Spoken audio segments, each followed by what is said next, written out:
name is B. Mansa and I am studying in 10th class English medium in Naveen Success Academy, Bukkapatnam. Today I am going to tell about internal structure of kidney. Internal structure of kidney ఎందుకు చెప్పుకుంటున్నామంటే excretion అనే విషయంలో భాగంగా చెప్పుకుంటున్నాం.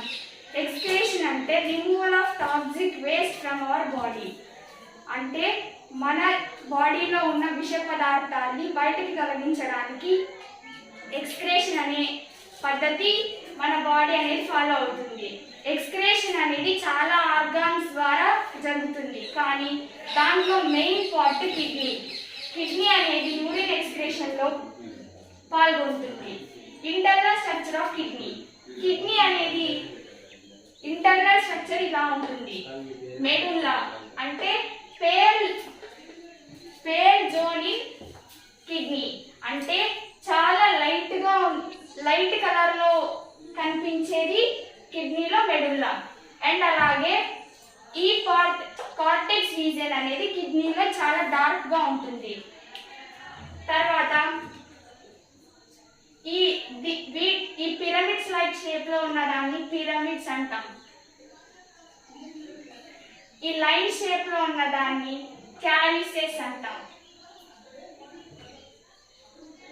మనకి oxygenated blood అంటే kidney కూడా కొన్ని సెల్స్తో form అయి ఉంటుంది, కాబట్టి కిడ్నీ కూడా ఆక్సిజనేటెడ్ బ్లడ్ అంటే ఆక్సిజన్ ఉన్న బ్లడ్ అనేది అవసరం. దాన్ని రీనల్ ఆర్టరీ అనే ఆర్టరీ కిడ్నీకి ఆక్సిజనేటెడ్ బ్లడ్ అందిస్తుంది. దాని ద్వారా మన కిడ్నీ ఆక్సిజన్ని తీసుకొని ఆ బ్లడ్లో నుంచి కార్బన్ డైఆక్సైడ్ని ఎక్స్పెల్ చేస్తుంది ప్రతి సెల్లో. ఆ ప్రతి సెల్లో నుంచి వచ్చిన కార్బన్ డైఆక్సైడ్ చివరికి రీనల్ వీన్ ద్వారా బయటికి వస్తుంది. ఈ రీనల్ వీన్ సుపీరియర్ వెనా కావా ద్వారా హార్ట్కి వెళ్ళి అక్కడి నుంచి మళ్ళీ ఆక్సిజనేటెడ్ బ్లడ్ ని రీనల్ ఆర్టరీ ద్వారా పంపిస్తుంది. కిడ్నీలో ఇట్లా లైన్ స్ట్రక్చర్ ని మనము నెఫ్రాన్ అంటాం. ఆ నెఫ్రాన్ మనం మైక్రోస్కోప్ లో చూస్తే ఇలా ఉంటుంది. ఈ నెఫ్రాన్ అనేది functional and structural unit of kidney. ఈ నెఫ్రాన్ మన యూరిన్ ఎక్స్క్రేషన్ లో చాలా మెయిన్ రోల్ ప్లే చేస్తుంది. ఈ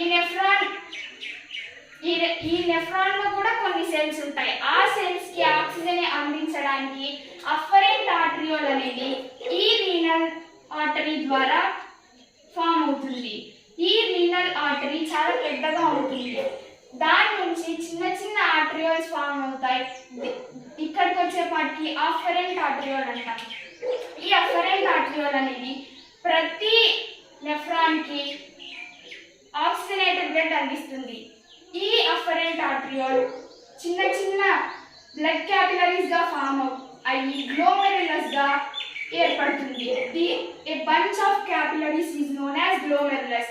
అండ్ గ్లోమెరులస్ నుంచి ఒక ఆర్టరియోల్ అనేది మళ్ళీ బయలుదేరుతుంది. దాన్ని ఇఫరెంట్ ఆర్టరియోల్ అంటాం. ఈ ఇఫరెంట్ ఆర్టరియోల్ డయామీటర్ అఫరెంట్ ఆర్టరియోల్ కంటే చిన్నగా ఉంటుంది. ఎందుకంటే ఇక్కడ ఉన్న బ్లడ్ ఇక్కడికి ప్రెజర్ అందించడానికి యూజ్ అవుతుంది. ఈ ఇఫరెంట్ ఆర్టరియోల్ నుంచి కొన్ని క్యాపిలరీస్ నెట్వర్క్ అనేది బయలుదేరుతుంది. దీన్నే పెరిట్యూబులర్ క్యాపిలరీస్ అంటాం. దీన్నే వ్యాసా రెక్టా అని కూడా అంటాం. ఈ వ్యాసా రెక్టా అనేది ఈ పెరిట్యూబులర్ ఈ నెఫ్రాన్ చుట్టూ నెట్వర్క్ గా ఏర్పడి ఉంటుంది. ఈ పెరిట్యూబులర్ క్యాపిలరీస్ యొక్క పని ఏమంటే ఇక్కడ ఉన్న నెఫ్రాన్ ఇక్కడ సెల్స్ ఉంటాయి కదా, ఈ సెల్స్ కి ఆక్సిజన్ ఇవ్వడం అండ్ అలాగే ఇక్కడ నుంచి కార్బన్ డైఆక్సైడ్ తీసుకోవడం. ఈ first reason blind cup shape లో ఉన్న రీజన్ ని బౌమెన్స్ క్యాప్సూల్ అంటాం. ఈ బౌమెన్స్ క్యాప్సూల్ అనేది పీసీటీలోకి దారితీస్తుంది. పీసీటీ అంటే ప్రాక్సిమల్ కాన్వల్యూటెడ్ ట్యూబ్యూల్. ప్రాక్సిమల్ అంటే దగ్గర. ఈ బౌమెన్స్ క్యాప్సూల్ కి దగ్గరగా ఉన్న ట్యూబ్ కాబట్టి ప్రాక్సిమల్ కాన్వల్యూటెడ్ ట్యూబ్యూల్ అంటాం. ఇది డిసిటీ. డిసిటీ అంటే డిస్టల్ కాన్వల్యూటెడ్ ట్యూబ్యూల్. బౌమెన్స్ క్యాప్సూల్ కి దూరంగా ఉన్న ట్యూబ్యూల్ కాబట్టి డిస్టల్ కాన్వలేటివ్ ట్యూబ్యూల్ అంటాం. ఇక్కడ కలెక్టింగ్ ట్యూబ్, ఇక్కడ ఫామ్ అయిన యూరిన్ అంతా ఈ కలెక్టింగ్ ట్యూబ్ అనేది కలెక్ట్ చేసుకుంటుంది. అండ్ నెఫ్రాన్ యొక్క ఫంక్షన్ ఏమంటే ఇక్కడ నుంచి వేస్ట్ వచ్చిందంతా ఎఫరెంట్ ఆర్టిరియోల్ అనేది తీసుకొస్తుంది. ఈ వేస్ట్ ఇలాగే గ్లోమెరులస్ లోకి వెళ్తుంది. ఈ గ్లోమెరులస్ లో గ్లోమెరులార్ ఫిల్ట్రేషన్ అనేది జరుగుతుంది. అంటే ఇక్కడ నుంచి వచ్చిన ఈ వేస్ట్ ప్రోడక్ట్స్ బ్లడ్ అంతా ఇక్కడికి వచ్చింటాయి కదా, ఇవన్నీ దీంట్లోకి ఫిల్టర్ అవుతాయి అన్నమాట. ఈ బౌమెన్స్ క్యాప్సూల్లో చిన్న చిన్న సెల్స్ అనేవి ఉంటాయి. దాని epithelial cells, squamous epithelial cells అనేవి ఉంటాయి. దాన్నే పోడోసైట్ సెల్స్ అంటారు. ఆ పోడోసైట్ సెల్స్ కి మధ్యలో చిన్న చిన్న హోల్స్ ఉంటాయి. ఆ హోల్స్ ద్వారా గ్లోమెరులస్ లోకి వచ్చిన బ్లడ్ చిన్న చిన్న హోల్స్ ద్వారా బౌమెన్స్ క్యాప్సూల్ లోకి వస్తుంది. బ్లడ్ మొత్తం బ్లడ్ లో ఉన్న కంపోజిషన్ అంతా ఇక్కడికి వచ్చిన ఆ మెటీరియల్ లో ఉంటుంది వితౌట్ బ్లడ్ సెల్స్. అంటే బ్లడ్ సెల్స్ తప్ప మిగిలిన పదార్థాలు ఏవైతే బ్లడ్ లో ఉంటాయో అవన్నీ ఇక్కడికి వచ్చేస్తాయి. అలాగే కొంచెం మిగిలినది ఈ ఎఫరెంట్ ఆర్టిరియోల్ ద్వారా వెళ్తుంది. ఈ బౌమెన్స్ క్యాప్సూల్ లో వచ్చిన ఈ బ్లడ్ నే ప్రైమరీ యూరిన్ అంటాం. ఆ ప్రైమరీ యూరిన్ లో హార్మోన్స్, బ్లడ్ సెల్స్ తప్ప మిగిలిన ప్లాజ్మా, వాటర్ అన్నీ ఉంటాయి. తర్వాత ఈ ప్రైమరీ యూరిన్ పీసీటీలోకి వస్తుంది. ఆ పీసీటీలోకి వచ్చిన దాన్ని ఈ పెరిట్యూబులర్ క్యాపిలరీస్ రీఅబ్జార్ప్షన్ చేసుకుంటాయి. అంటే ఇక్కడికి వచ్చిన ప్రైమరీ యూరిన్ ని తిరిగి శోషించుకుంటాయి.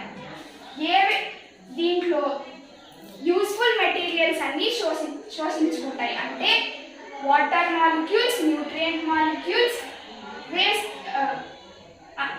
వాటర్ మాలిక్యూల్స్, న్యూట్రియంట్ మాలిక్యూల్స్ శోషించుకుంటాయి. ఎందుకంటే ఆ వాటర్ మాలిక్యూల్స్, న్యూట్రియంట్ మాలిక్యూల్స్ మన బాడీకి అవసరం కాబట్టి. ఈ పెరిట్యూబులర్లోకి అవన్నీ రీఅబ్జార్ప్షన్ చేయబడుతుంది. ఇక్కడ నుంచి primary urine loop of Henley ద్వారా, ఈ లూప్ ఆఫ్ హెన్లే అనేది నెఫ్రాన్ లో యూ షేప్డ్ స్ట్రక్చర్. దీన్ని హెన్లే అనే శాస్త్రవేత్త కనిపెట్టారు కాబట్టి లూప్ ఆఫ్ హెన్లే అని ఆయన గౌరవార్థం దానికి ఆ నేమ్ వచ్చింది. ఈ యూరిన్, ప్రైమరీ యూరిన్ ఈ లూప్ ఆఫ్ హెన్లే ద్వారా వెళ్తుంది. ఇలా వెళ్ళి డీసీటీలోకి వస్తుంది. డీసీటీలో ట్యూబులార్ సెక్రేషన్ అనేది జరుగుతుంది. అంటే ఇంకా ఇక్కడ ఎఫరెంట్ ఆర్టిరియోల్ నుంచి వచ్చిన బ్లడ్ లో ఇంకా ఏవైనా వేస్ట్ మెటీరియల్స్ ఉంటే అవి మన బాడీకి టాక్సిక్ అవుతాయి కాబట్టి ఇక్కడ ఇంకా వేస్ట్ మెటీరియల్స్ ఉంటే ఈ డీసీటీలోకి సెక్రేట్ అవుతాయి. అండ్ లైక్ పొటాషియం, కాల్షియం అట్లాంటివి మన బాడీలో ఏవైతే టాక్సిక్గా ఉంటాయో అవన్నీ డీసీటీలోకి సెక్రేట్ అవుతాయి. అక్కడ నుంచి కలెక్టింగ్ ట్యూబ్ అనేది బయలుదేరుతుంది. ఈ కలెక్టింగ్ ట్యూబ్లోకి ఈ యూరిన్ ఫార్మేషన్ జరిగిందంతా ఈ కలెక్టింగ్ ట్యూబ్లోకి వస్తుంది. ఈ కలెక్టింగ్ ట్యూబ్ నుంచి ఇక్కడ ఈ ఒక్క లైనే ఇక్కడ నెఫ్రాన్. ఈ కలెక్టింగ్ ట్యూబ్స్ అన్ని చాలా ఉంటాయి కదా, ఈ పెల్విస్ లోకి వస్తాయి. ఇక్కడ నుంచి ఈ పెల్విస్ లో నుంచి యురేటస్ ద్వారా యూరిన్ అనేది వచ్చేస్తుంది.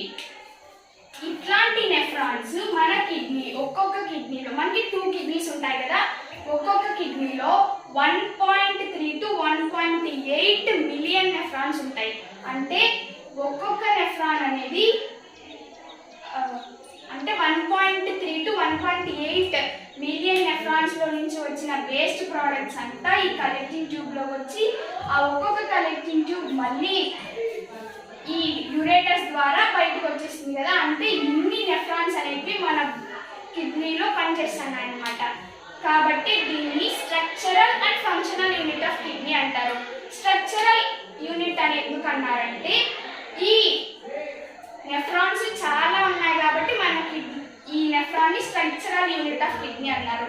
ఫంక్షనల్ యూనిట్ ఆఫ్ కిడ్నీ అని ఎందుకు అన్నారంటే ఇది చేసే ఫంక్షన్ మన బాడీకి ఎంతో యూస్ఫుల్ కాబట్టి ఫంక్షనల్ యూనిట్ ఆఫ్ కిడ్నీ. మన కిడ్నీలో జరిగే ఇంపార్టెంట్ వర్క్ ఏమి? Urine formation. ఆ యూరిన్ ఫార్మేషన్ అంతా కూడా ఈ నెఫ్రాన్ ద్వారా చేయబడుతుంది కాబట్టి ఇది ఫంక్షనల్ యూనిట్ ఆఫ్ కిడ్నీ అయ్యింది.